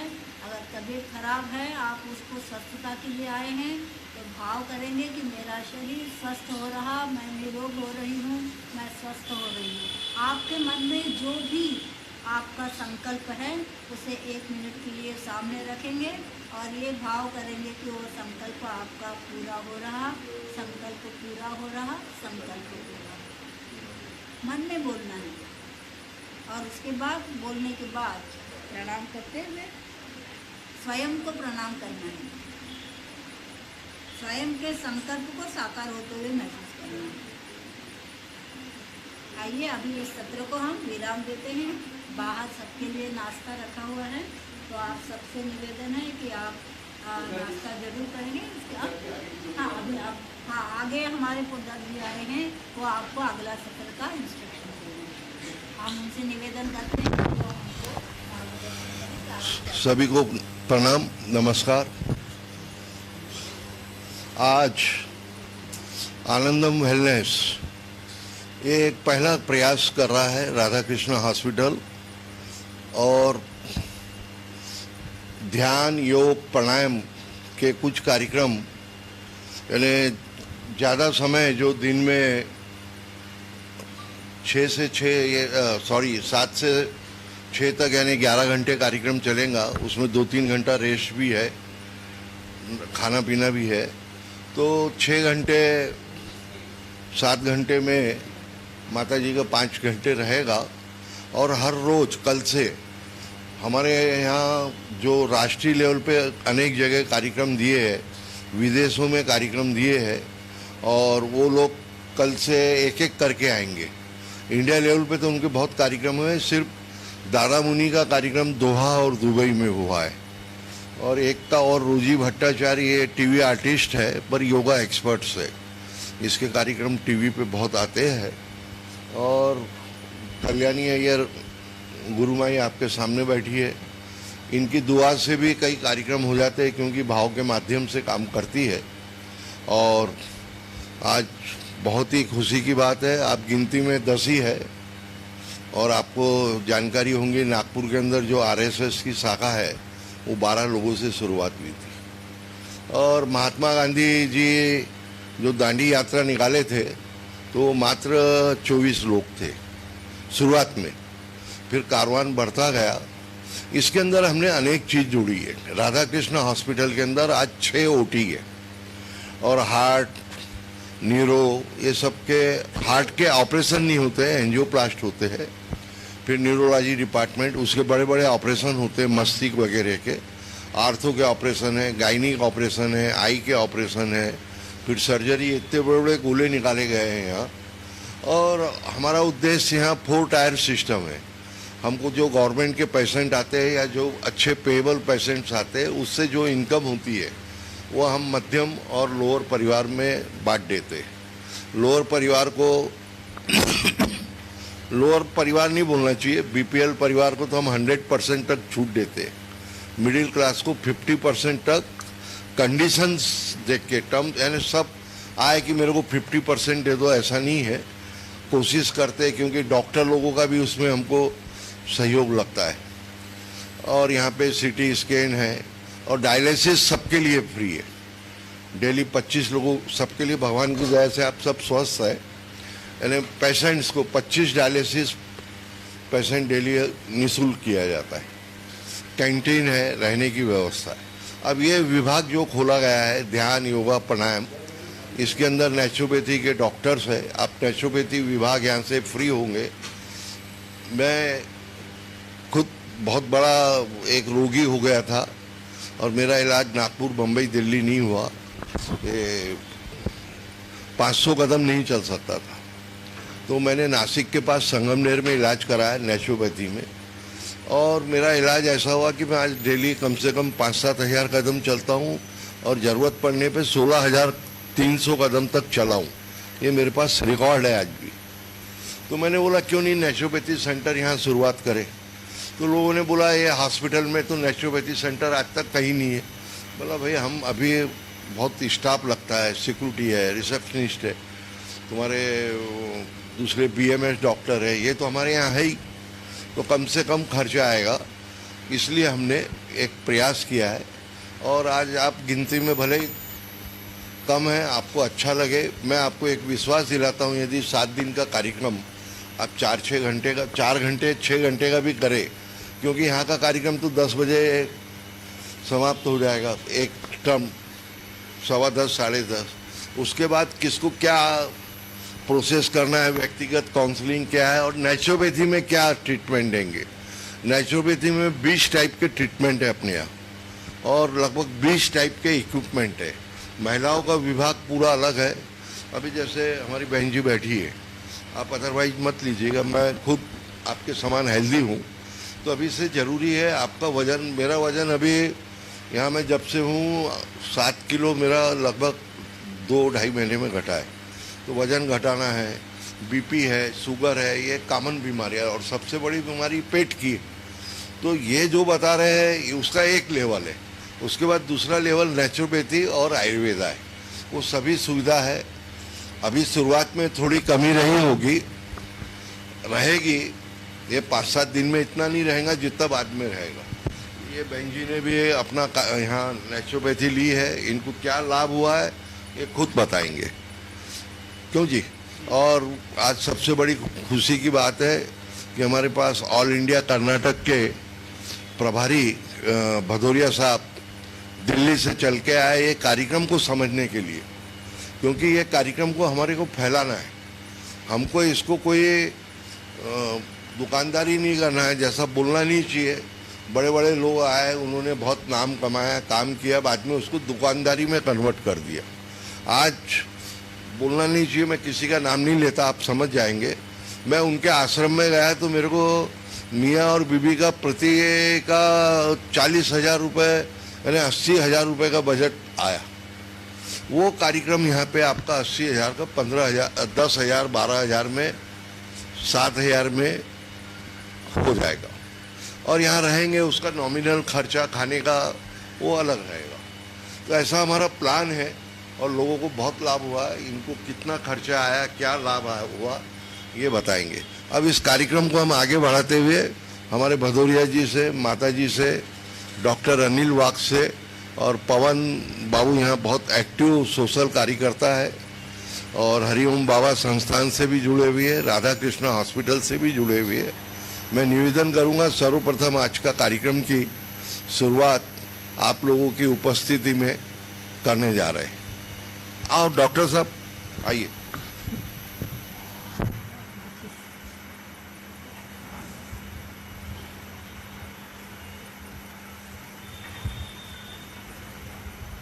वो कहाँ है, मोमबत्ती कहाँ है? मोमबत्ती माचिस, अब ये कार्यक्रम की कमी है। अरे मोमबत्ती माचिस,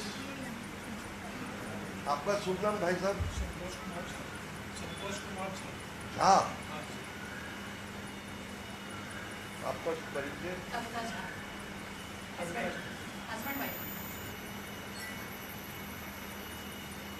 भैया माचिस अरेंज कर दो।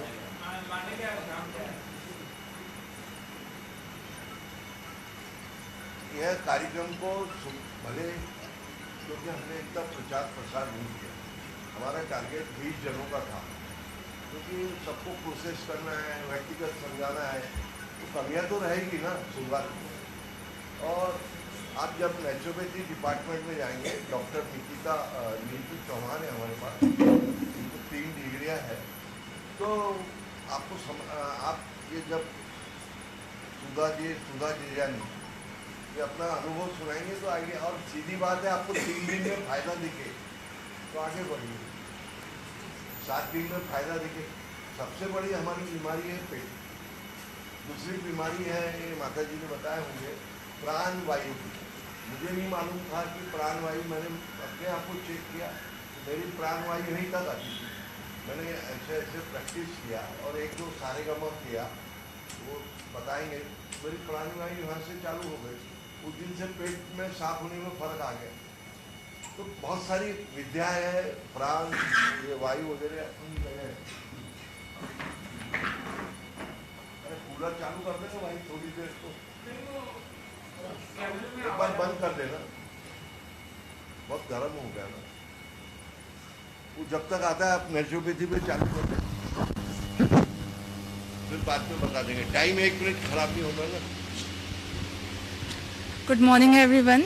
Let me introduce myself first. Myself Dr. Neetu. I am a dietitian. मैं एक डाइटिशियन हूँ और एक नेचुरोपैथ हूँ, ठीक है।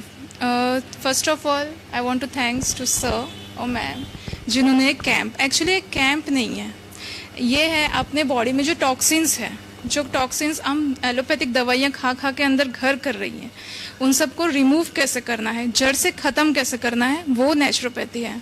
दवाइयों के थ्रू ठीक है, दवाइयाँ थोड़ी देर के लिए अपने को रिलीफ दे देती हैं, बट उनको जड़ से ख़त्म करना नेचुरोपैथी का काम है।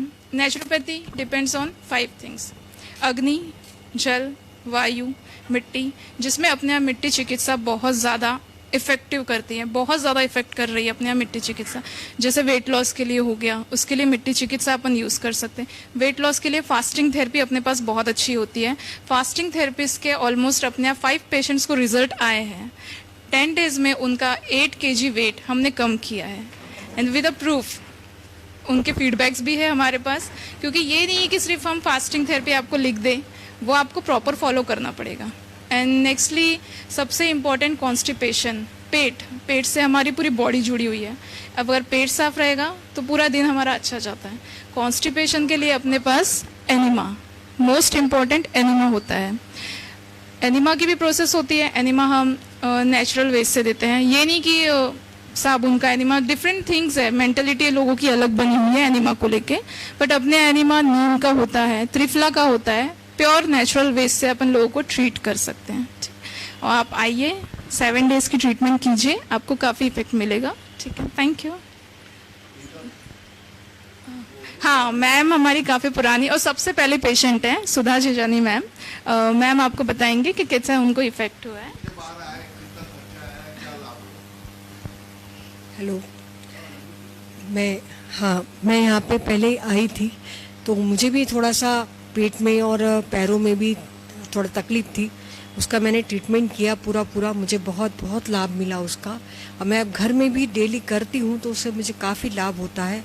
और यहाँ पे खर्चा कुछ भी ज़्यादा नहीं है, बस थोड़ा ही खर्चा है और पूरा ट्रीटमेंट मिलता है पूरी तरह से। तो उसका पूरा लाभ लीजिए और पूरा अपना स्वास्थ्य पे ध्यान बढ़ता है। मतलब डॉक्टर साहब, वाक साहब,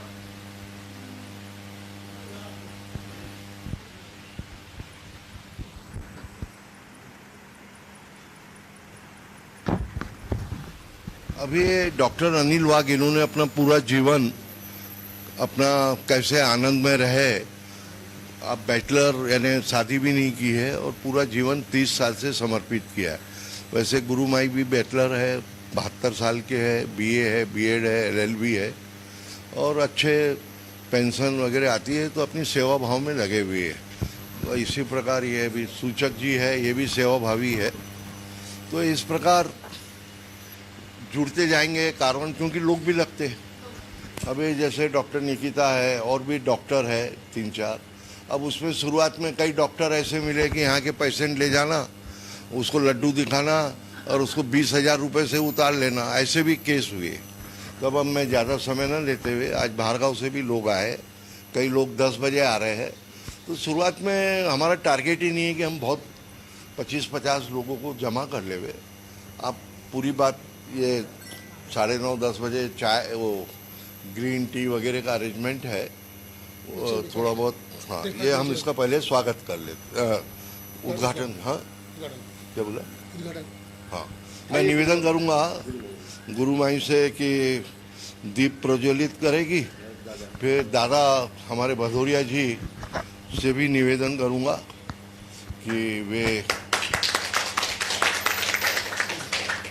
वो वीडियो ले लेना। मैं निवेदन करूँगा डॉक्टर अनिल वाग से, लो ये वीडियो लो ना, वीडियो मोबाइल।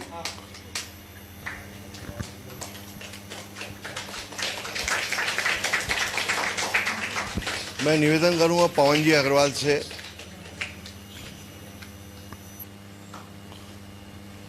वीडियो नहीं ले रहे क्या आप? मैं निवेदन करूंगा, नाम भूल जाता हूँ, लो हाथ लगा दो।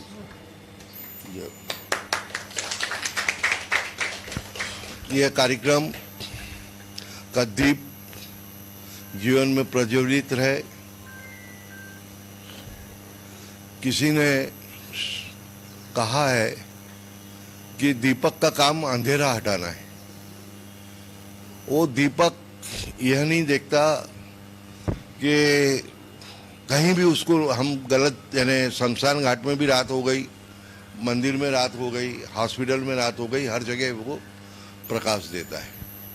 उसी प्रकार किसी शायर ने कहा है कि हम हमारे जीवन में इतने उलझे रहे कि आखिरी में यही पूछे, अपने दिल से पूछे कि हमने क्या किया। तो किसी ने कहा है सबसे बड़ा सुख निरोगी काया, दूसरा घर में हो माया, तीसरा सुख अच्छा हो परिवार, उसमें वैसे भ्राया लिखा है, चौथा हो घर में यानी व्यापार या खेती। तो ये सब प्रकार के कार्यक्रम रहते हैं। तो सामाजिकता में आप सब लोग जुड़ेंगे। अब मैं आप लोगों का ज़्यादा समय न लेते हुए डॉक्टर अनिल वाग से निवेदन करूंगा कि वे मार्गदर्शन करें। भगवान की दया से 30 साल से जा रहा हूँ, ये इनके कार्यक्रम कई जगह इंडिया में हो चुके हैं। तो ये अपना इनकी पद्धत सबकी थोड़ी थोड़ी अलग हो सकती है, पर बेस एक ही रहता है। इसको क्यों बांध रहा है यार? मुझे तकलीफ है थोड़ी। हाँ, ओम शांति। राधा कृष्ण हॉस्पिटल की ओर से जो यहाँ एक अलौकिक जो आयोजन यहाँ हुआ है, सभी से निवेदन करता हूँ कि ये बहुत ही अलौकिक कार्यक्रम यहाँ होने जा रहा है और शहर में पहली बार इस प्रकार का पैकेज देकर जो कार्यक्रम हो रहा है। आज आप देख रहे हैं कि चारों तरफ दुख, अशांति और भय का वातावरण बना हुआ है। अस्पताल में जाने के बाद आदमी सोचता है कि मुझे जमीन बेचना पड़ेगा, मुझे मेरा घर बेचना पड़ेगा, या जो भी बच्चों के लिए पैसा जमा करके रखा वो निकाल कर हॉस्पिटल में देना पड़ेगा, आदमी सोच रहा है। लेकिन ये राधा कृष्ण हॉस्पिटल के माध्यम से ये पहला अनोखा पूरे दुनिया में ऐसा प्रोग्राम है कि इतने कम पैकेज में, इतने कम पैसे में कहीं भी इलाज नहीं हो सकता। तो मेरी आप लोगों से नम्र निवेदन है कि ये जो अभियान है ये और दुनिया का नहीं है, हम सबका है। हर व्यक्ति का कर्तव्य है कि जो भी आपके पड़ोस में, आपके परिवार में या आपके समाज में जो भी कोई दुखी लोग हैं, परेशान लोग हैं, उनको यहाँ भेजिए। उनका जो भी और कोई प्रॉब्लम होगा, बड़े भी डिसीज हो गए, तो शासन की बहुत सारी योजनाएं हैं जो हमारे यहाँ सम्मिलित है। तो उस योजना से भी जोड़कर उसका पूरा मानसिक, शारीरिक, आध्यात्मिक समाधान हम यहाँ करेंगे।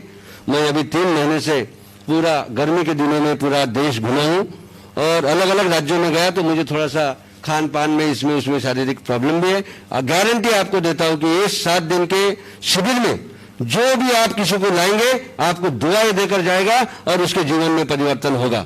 अभी अखिल भारतीय कांग्रेस सेवा दल के राष्ट्रीय सचिव और कर्नाटक और कई राज्यों के प्रभारी रहे हुए हैं हमारे बलराम जी भदौरिया, जो यहाँ समृद्ध भारत लिखा हुआ है, तो इसका अभियान पूरे देश में इनके पास में संगठन है और एक 400 लोगों की कार्यशाला हरिजन सेवक संघ दिल्ली में आयोजन करने के लिए अभी यहाँ आए हुए हैं। यह प्रथम पुष्प है नागपुर का, हर भारत के राज्य में ये अभियान चलने जाने वाला था। आगे की भी रूपरेखा वो हमको बताएंगे। आदरणीय भदौरिया जी, बहुत बहुत धन्यवाद। बैठिए। नेचुरोपैथी सेंटर खोलने में बहुत ज़्यादा पैसा नहीं लगता है। इसमें शुरुआत में 1.5 लाख रुपए का भी इन्वेस्टमेंट हुआ तो छोटा यूनिट चालू हो जाता है जिसमें लोगों को इलाज मिलता है। ये ज़्यादा लोगों के हिसाब से ज़्यादा जगह में है, 500 फुट में भी ये सेंटर खुल जाता है।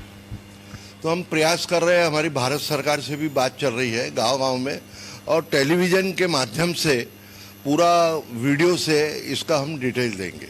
इसके अंदर हमारे साथ इंटरनेशनल डॉक्टर जोशी करके है, जो टाटा में कैंसर के भी इलाज फर्स्ट स्टेज के किए है, किडनी के इलाज किए है, लीवर के इलाज किए है। वो डीन रहे हुए नेचुरोपैथी यूनिवर्सिटी के, और उम्र ज़्यादा नहीं है, 34 साल की है। और आपकी जानकारी के लिए साउथ में आप पता लगाइए, गूगल में जाइए, 500 से 1000 बेड के 16 हॉस्पिटल है नेचुरोपैथी और आयुर्वेदा की। और हमारे यहाँ नेचुरोपैथी और आयुर्वेदा में बाबा ने जो अवेयरनेस लाया था, अवेयरनेस ही नहीं है।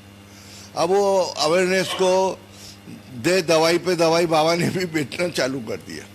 खैर, हमसे जो होगा हमारा फर्ज है, आप लोगों को रिक्वेस्ट कर रहा हूँ कि एक दिन आपके लोगों को ज़रूर भेजें, और जिसको अच्छा लगे वो 3 दिन आवे, 7 दिन आवे। हमने कैंप का ऐसा पूरा भार 5000 भर दो, 7000 भर दो, वो हमने नहीं रखा है। और जो नहीं भर सकता है उसको निःशुल्क भी है। तो जैसा भी हो आप देखिएगा। और मैं हमारे भदौरिया साहब से निवेदन करूंगा, आपने दुनिया देखी है और गलती में एक गलती है कि हमने पुष्पहार, गुलदस्ता कुछ भी नहीं ला पाए। तो मैं रिक्वेस्ट करूंगा कि तालियों की गड़गड़ाहट से हम लोग खड़े होके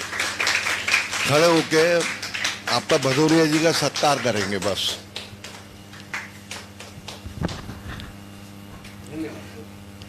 आदरणीय पोद्दार जी, मैं अपने आप को भाग्यशाली समझता हूं कि आज राधा कृष्ण रिसर्च इंस्टीट्यूट में प्राकृतिक योग चिकित्सा ध्यान केंद्र का शुभारंभ करने का मुझे आपने अवसर प्रदान किया।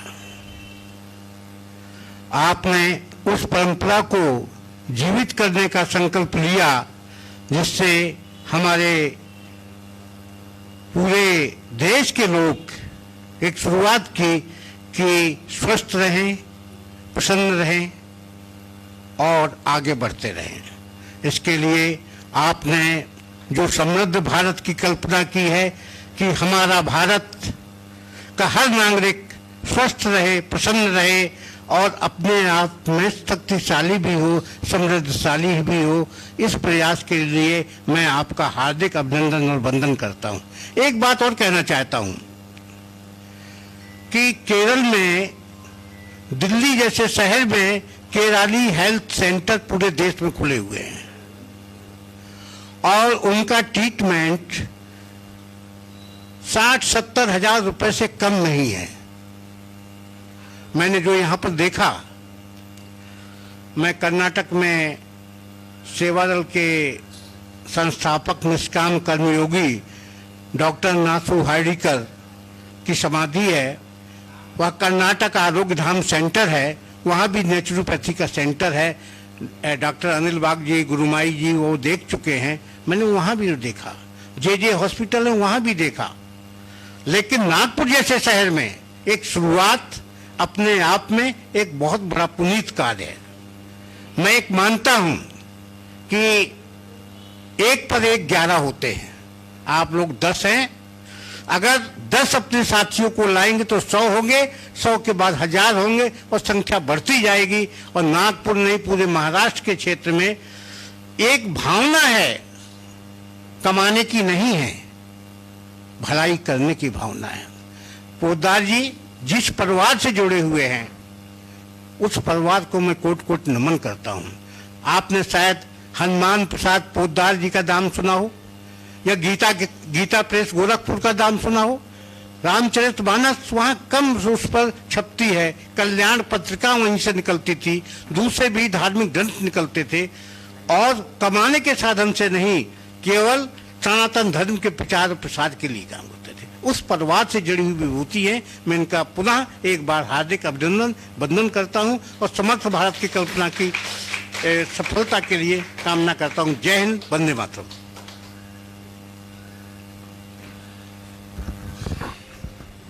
आप सब लोग मेहरबानी करके पूरा एड्रेस और नंबर लिख के जाएंगे।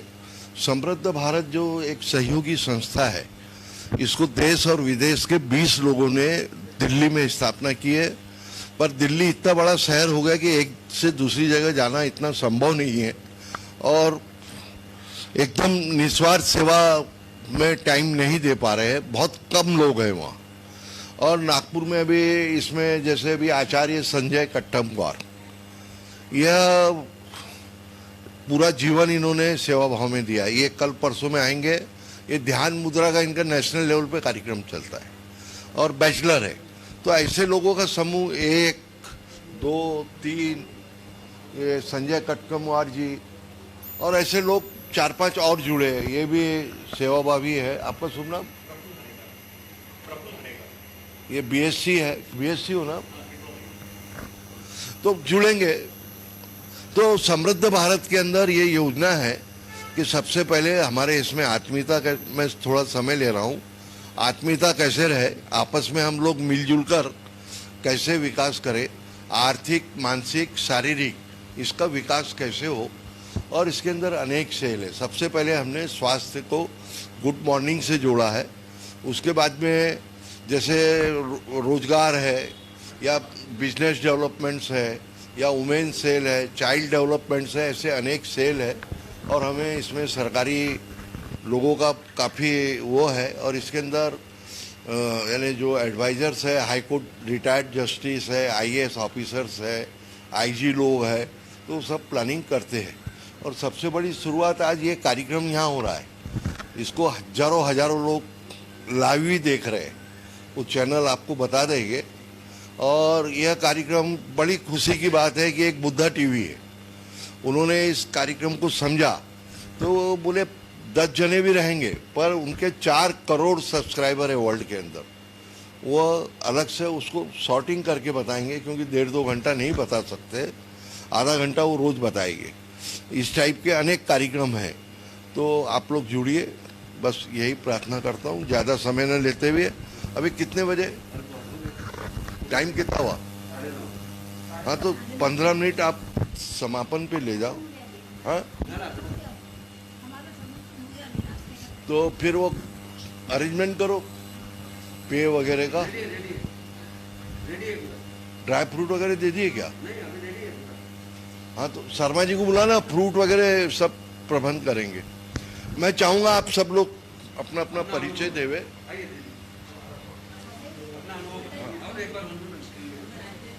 ये ले रहे हैं कि माइक घुमा। सुरेंद्र, आप जहाँ साहब क्या करते हैं?